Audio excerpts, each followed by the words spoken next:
在1984年，一群电台广播员和接线员走进一个在萨尔瓦多叫埃尔莫佐特的废弃村庄，萤火虫照亮了发生在3年前的一场大屠杀的遗迹。由 Domingo Monterosa 上校领导，政府士兵虐待、强奸并杀害了978人，包括553名儿童。最年轻的受害者 Concepcion Sanchez 才3天大。美国和萨尔瓦多政府都否认这场大屠杀的发生，屠杀只剩下几个人活着来讲述他们的故事。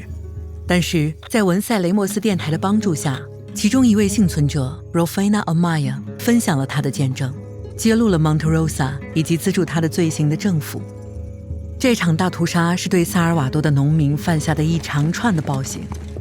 自1800年代以来，少数寡头几乎控制了所有国家的土地，强迫劳动者几乎没有收入的工作。1932年，土著农场工人领导起义，但独裁政府通过对这些社会进行种族灭绝来回应。从此，一个又一个军事独裁者与富有的地主一致治国，他们的势力在1960年代才增长。当美国开始供应军事援助给政权的时候，美国想阻止传播改革派和革命运动，他们认为这是对资本主义的威胁，于是他们斥巨资培训萨尔瓦多士兵和敢死队，精通残酷的反叛乱方法的法西斯军队。在整个1970年代，这些势力屠杀组织起来要求基本权利的农民，比如工资、食物和干净的水。最后在1980年，农民和城市工人形成了法拉本多马蒂民族解放阵线，这个游击队联盟来推翻独裁，建设符合劳动者的需求的社会主义社会。这些革命者遭到来自各个方向的袭击。Monterosa 上校率领着一个特别营，意图摧毁马解阵线，使用他在美国军事学校学到的策略。国家军队恐吓农民来阻止他们加入或帮助游击队，但是一群叛军不会被沉没。文塞雷莫斯电台的接线员，这个秘密的游击电台从1981年开始，广播员 Santiago 和 Mariposa 成为了革命的声音。他们传递前线的消息，并报道了其他来源没有报道过的军事虐待。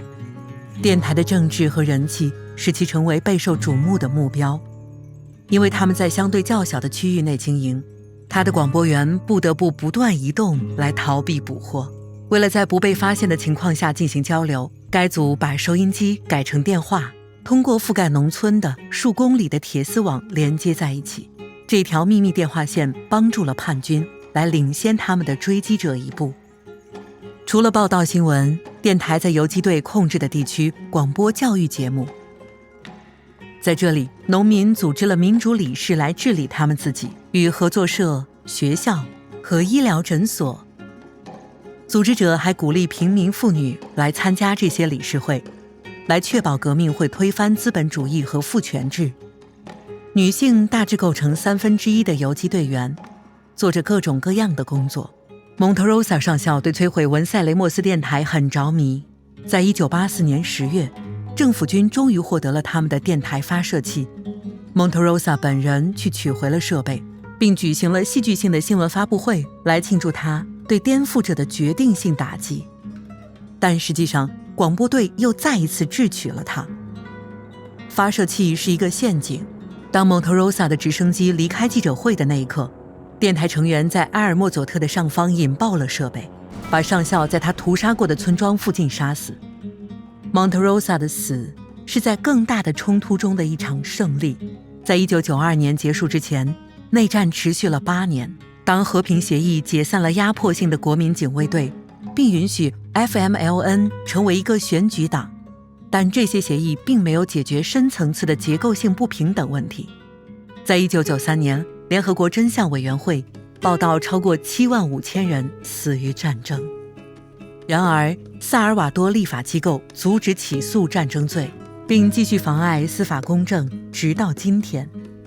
截至2021年，没有参与的美国官员已受审，而且只有一个来自萨尔瓦多政府的人因战争罪被判刑。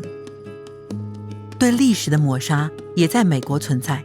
这些和其他美国对中美洲的干预故事很少在公立学校教，但受害者拒绝被遗忘。